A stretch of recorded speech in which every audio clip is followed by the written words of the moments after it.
I've got Bob Weiner on the line. Democratic strategist, worked in the Clinton White House. He was one of the director of public affairs during the Clinton years. Bob, thanks for taking time for me. Rick, and thanks so much for having me. Your scenario is interesting, but I think, you and I always talk candidly. I think a bit overreaching in terms of the cliff itself. I think with Boehner's proposal, which finally got on the table, they weren't willing to say anything for a while. As bad as it is, it's a negotiating point. And I think what's going to happen is the old tradition. I worked on the Hill for 16 years and in the White House for 6, and you call it split the difference.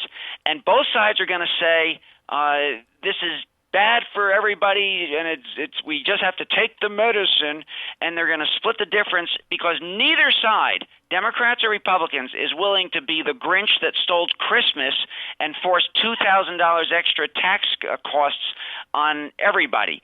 So they're not going to go there. They will solve it. You look at your calendar between December 15th and 22nd, Saturday to Saturday. In that week, they will strike the deal. We're all going to hate it. And there's no justification whatsoever for any little bit of tweaks like they did in 1983 when I was the chief of staff of the House Aging Committee and Claude Pepper was the chair. And biting his tongue and screaming and kicking, he accepted the deal that tweaked Social Security a little bit. They're going to do it again for no good reason because it's solvent. But they will tweak Social Security and Medicare with some of Boehner's proposal, and they will tweak Obama's tax breaks in what Pelosi and Reid have already proposed of either make it 500,000 or $1 million. They will tweak it that way. They will strike the deal. What I don't know whether they will do, Clyburn has said that if you put war funding in it, take the war funds as Obama has himself proposed, take half the funding and use it for deficit and take the other half of the war funding that's ending and use it for people programs.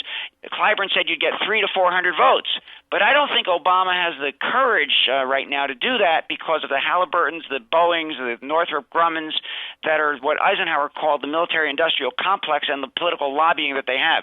I don't think they will do that. I think they will stay parallel on the defense funding. But I think on the other stuff, they'll split the difference. We'll have a deal the week before Christmas. Yeah, I'm expecting the same thing. In fact, I seem to believe there's already a deal that's already been made. They just need to make the crisis a little longer and keep us all right on the edge of our seat because, nothing politically sells like uncertainty.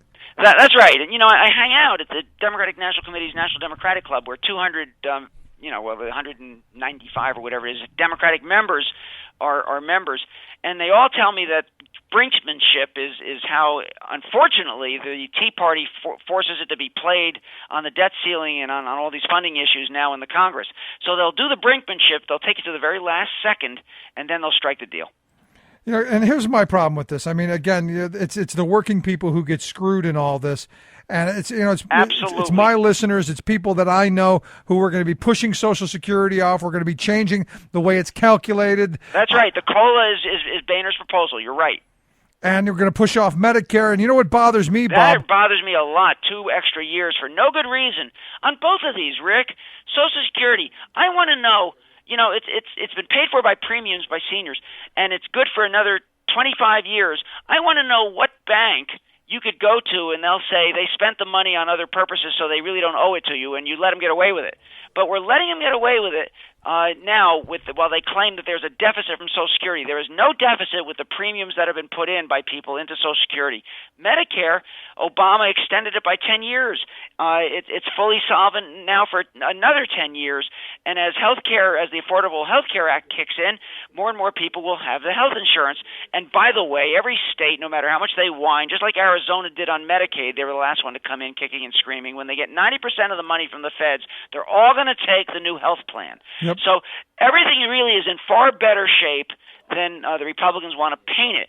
And that's where we are. So why do we allow it? I mean, why do because I'm telling people basically what you've just said, that this is don't let a good crisis go to waste. Here's an opportunity to wring these benefits away from working people and undo a lot of the good stuff that we've fought for over the last generations.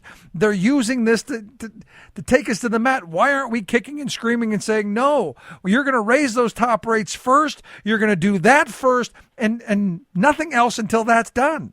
Well, let me tell you the price of this. I'm here at the the San Antonio Breast Cancer Symposium. That may sound boring to our listeners, except that it is the country's largest group, 7,500 researchers who study and come up with cures for breast cancer. Do you know what has happened in cancer in the last 3 decades? We've got a 30% increase in people that live from cancer. 30%. Right. 20% the last 2 decades. That's because of the research and the drugs and the strategies that are researched by these people. And so what are we doing here? We're calling for another 8% cut against that. That would be part of sequestration. There's already been a 20% cut in the last 5 years against cancer research funding because of perception of a funding crisis nationally. We are cutting off our nose, Rick, to spite our face. It is ridiculous that we won't allow the kind of healthcare research that saves our lives from the number 2 killer that's about to become the number 1 killer, which is cancer. And it is a tragedy that kind of thing happens. That's what sequestration, that's what these funding cuts, that's what the Tea Party, and that's what not having the money in people programs, but putting it into the military and into tax breaks for the rich means. But isn't this where you and me and our listeners go, you know what? You created this monster. You created this mirage. Because this isn't a cliff. This is a mirage. We've created this. And as easily as they created it, they can uncreate it. You know how we solve our debt problems? You know how we solve our problems in this country? We create jobs. Yet I've yet to see any credible jobs program come out of Congress. I've seen nothing here in Pennsylvania. You want to solve our problems? Get people to work. Well, that's right. And Obama has in his proposal another $50 billion, which the Republicans are screaming about. You know, the Library of Congress, the Congressional Research Service, just came out with a report that says tax breaks don't create jobs. Jobs create jobs. If the federal government has jobs programs, that's what creates jobs and sparks the economy. And the Library of Congress said that they had a report, and the Republicans were so infuriated that it took away their philosophical underpinning that they demanded that the report be retracted.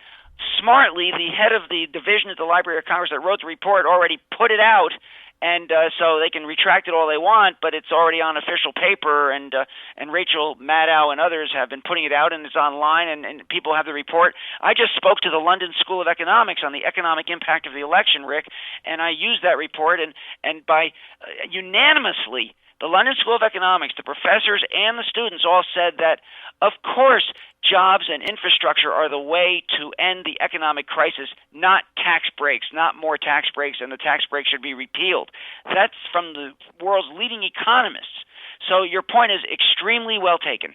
Well, I mean, if you look at, all we need to do is look at what's going on up in Europe, and I agree with the Republicans. I don't want to be Europe right now. Austerity's killing them. That's exactly the point that the London School of Economics said. But my question that I asked for the show of hands was, for both austerity in Europe and the fiscal crisis at home, should we should we do an austerity program? Does that work for the economy?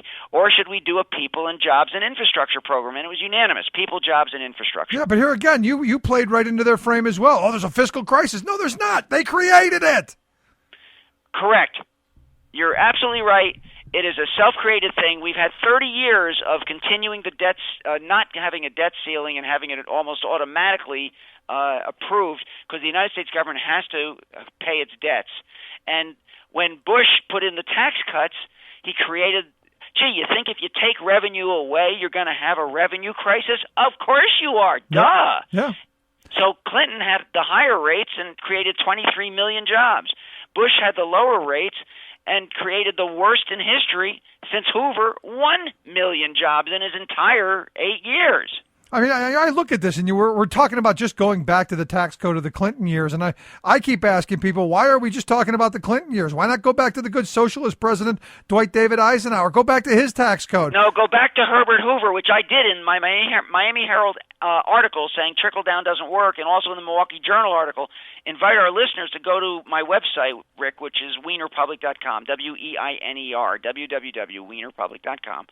And you'll see the op-eds under the economy where we tracked it since Hoover, and you're going to love this, under Democratic presidents, there's been a 5.5% GDP growth rate.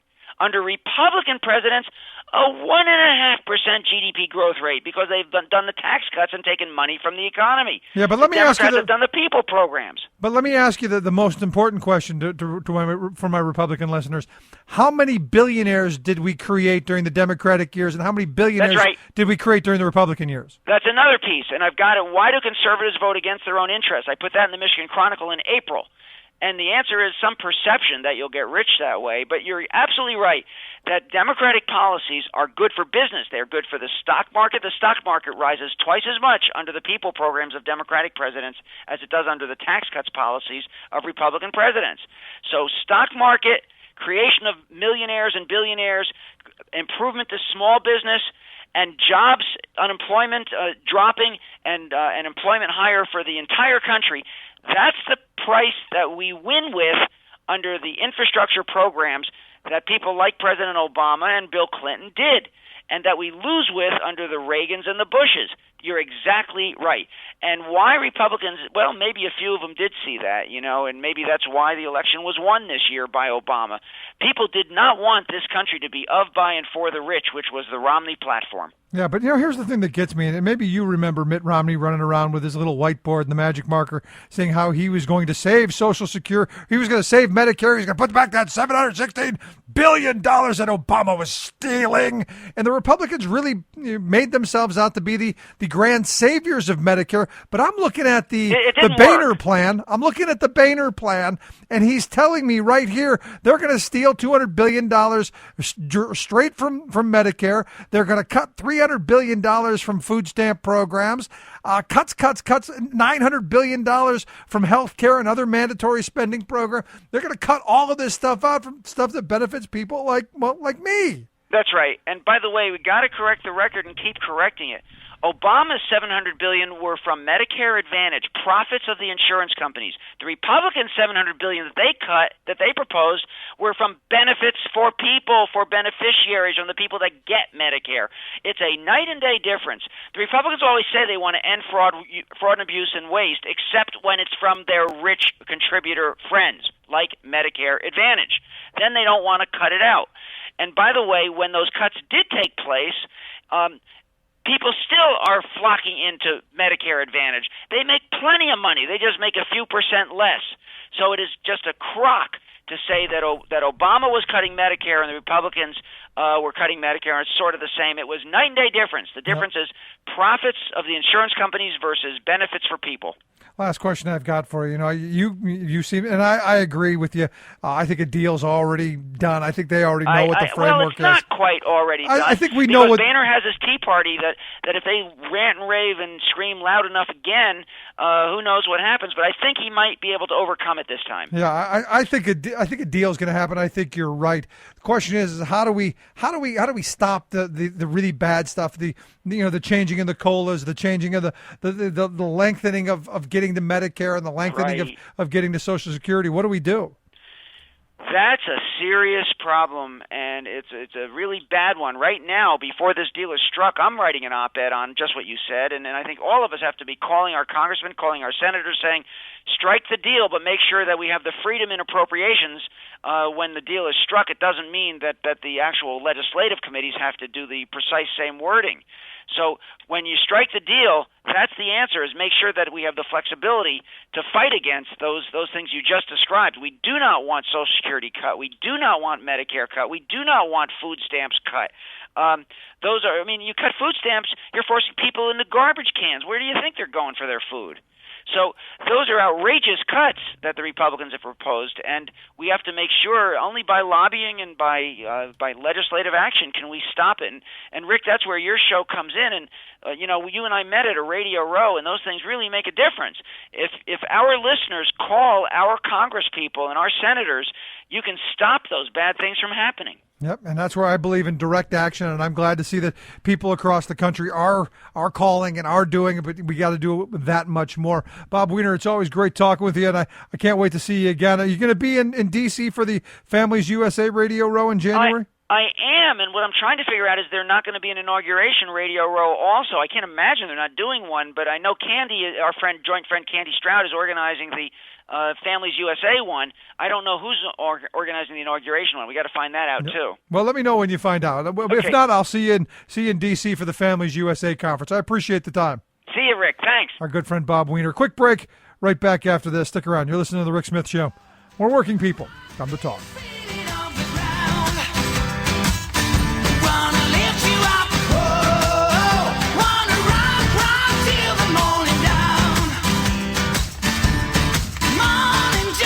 Together, we can make America better. The Rick Smith Show.